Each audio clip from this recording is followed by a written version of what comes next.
Ronald, you have a very strong background in the financial sector, asset management, deposit trading. As far as I understood, can you tell us something about your experiences? For how long did you work there?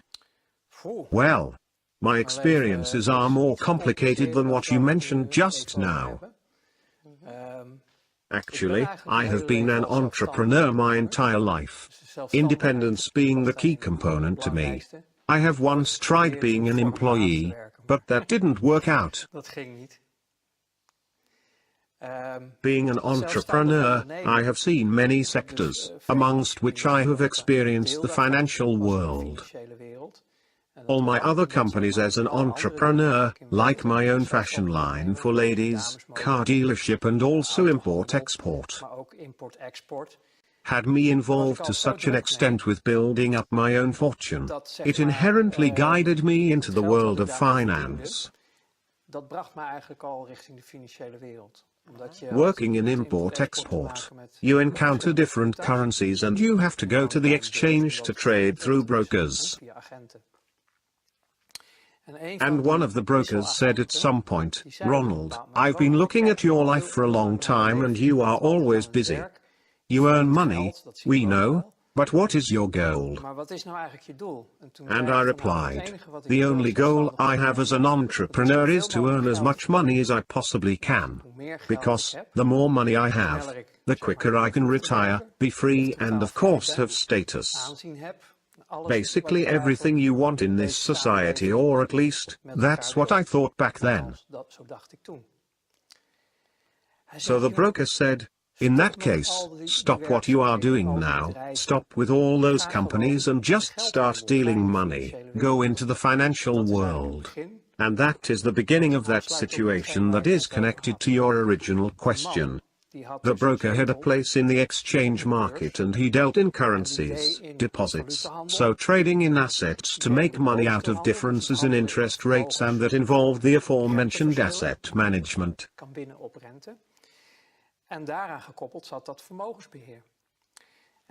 Those three aspects together formed the interested package I said yes to.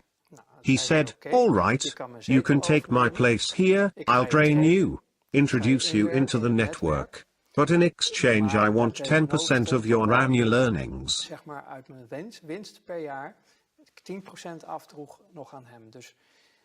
So he basically sold me his spot in the financial world and asked a 10% commission, which I paid him.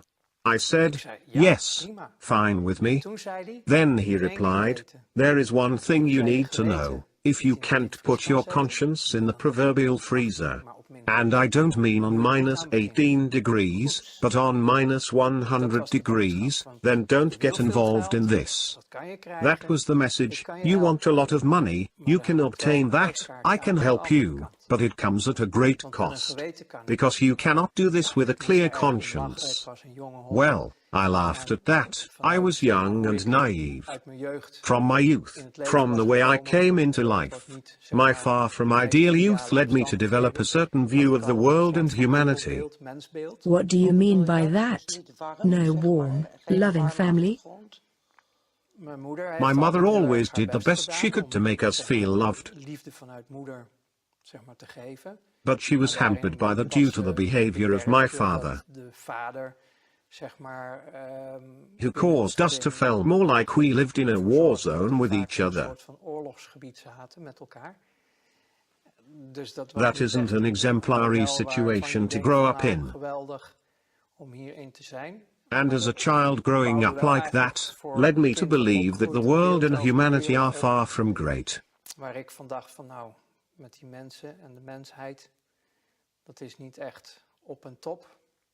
So putting your conscience in the freezer was fitting in as a starting point? I was partially already used to doing that out of self-preservation. So to put my conscience in the freezer was not an impossible task to me. So it became a survival mechanism to you? Yes, yes. And my view of humanity and the world around me wasn't exactly positive either. I only thought of myself, that the way I grew up to be out of self-preservation, and I got into that deal. which meant that slowly I built up a customer base. And as I improved my skills within the network, I got deeper into the financial world.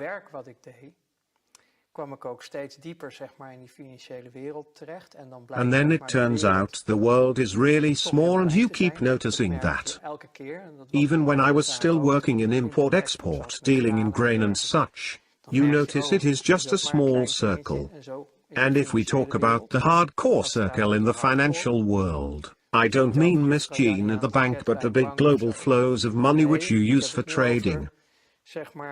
De grote geldstromen die op aarde rondgaan, waar je mee gaat handelen. You are talking about worldwide cash flows, so not the Netherlands in particular where you started working? The Netherlands do play a distinct part in this story, but the world does not revolve around it. Maar Nederland is niet het centrum van de aarde. Nederland is een onderdeel The Netherlands are a part of a large global financial system, in which you work through exchange mark if you want to do official transactions. Als je officiële transacties wil doen, kan je dat via beurs doen. En heel veel banken, and many banks, who do the currency de exchange, geldwisselaars zijn, get certain assignments from clients, which they can't get away with easily. moeilijk mee weg kunnen. Then the need arises for people like me, who were the straw men where big money flows are involved. Je kan ook zeggen de loopjongen van het grote geld. We used certain financial constructions, international legislation, to move money in such a way making everything okay. Het geld zo gaan bewegen dat het allemaal oké is. So all supervisors, regulatory bodies that are in place worldwide, because they are. That no one wakes up seeing what is going on, like a year or two ago, with the scandal around Panama. The Panama Papers. Yes. Tax evasion. I think, well, it was about avoiding taxes. Tax evasion is when you break all the rules. This had to do with avoiding. But when you see what happened there, I'm like, guys, that is old news. And who are you bring with that, because it is peanuts and hardly relevant. However, for the common people, that is great news, but it is not anything big, but it does show there is something very wrong in this world. For example, there are people in the Netherlands, with certain positions, who have bank accounts in Panama, with legislation that allows them not to pay taxes in the Netherlands, which is completely legal. Constructions like that were part of my job. When we had to change currency, we had changes, the first boycotts in Iraq in the early 90s.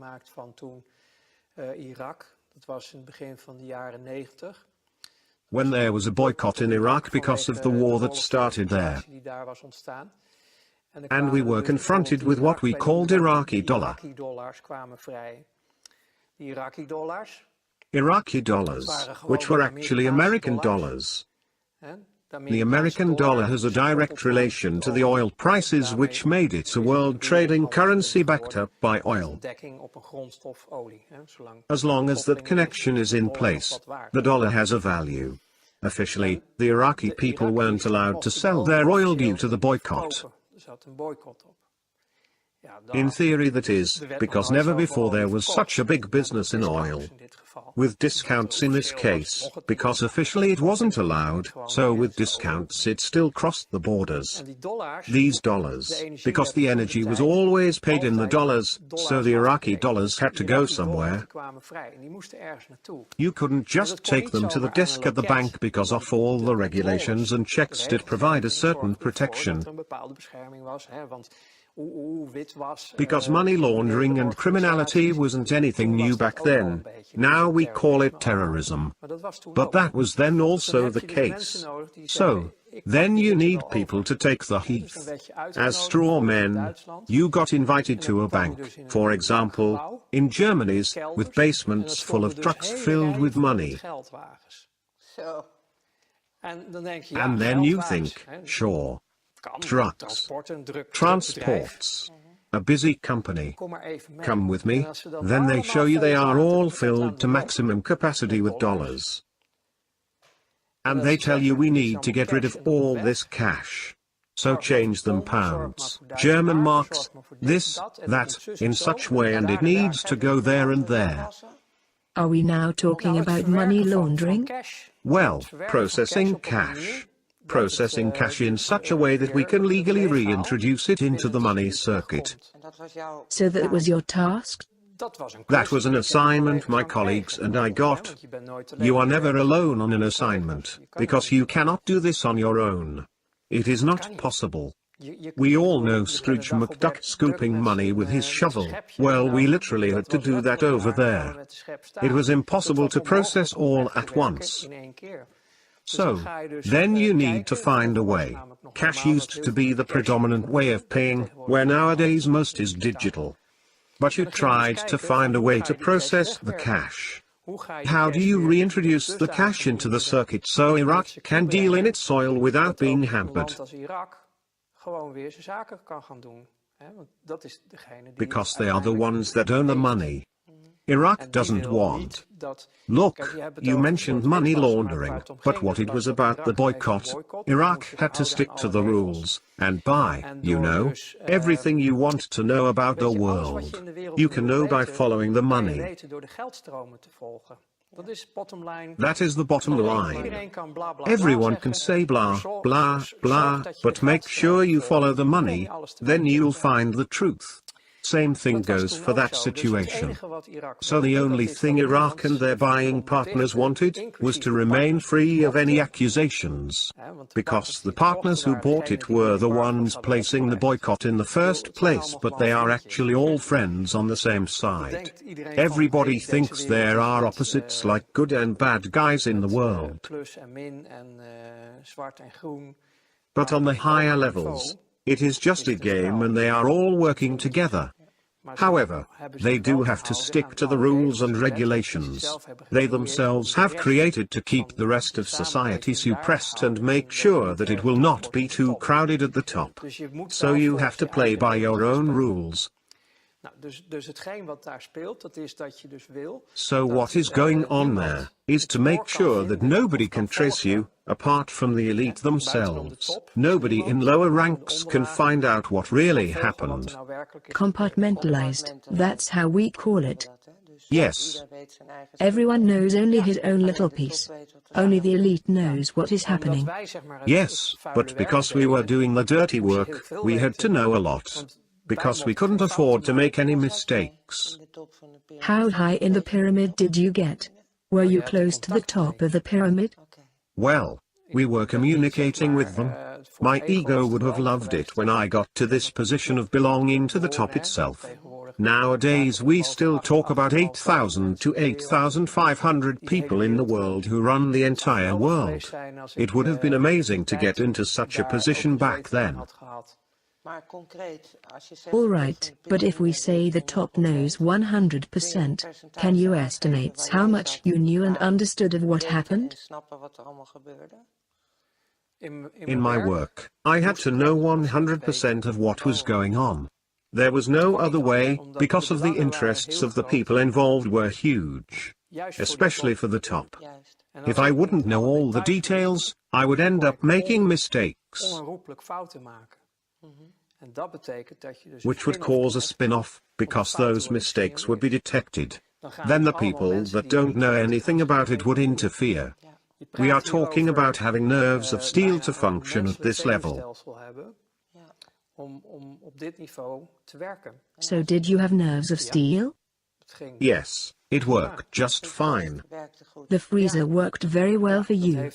Yes, I played at the highest level for about 5 years. And then it was totally over, out and done with. That was a very intense moment for me. That happened suddenly? Well, no, the thing is, I gave a small example of what was involved.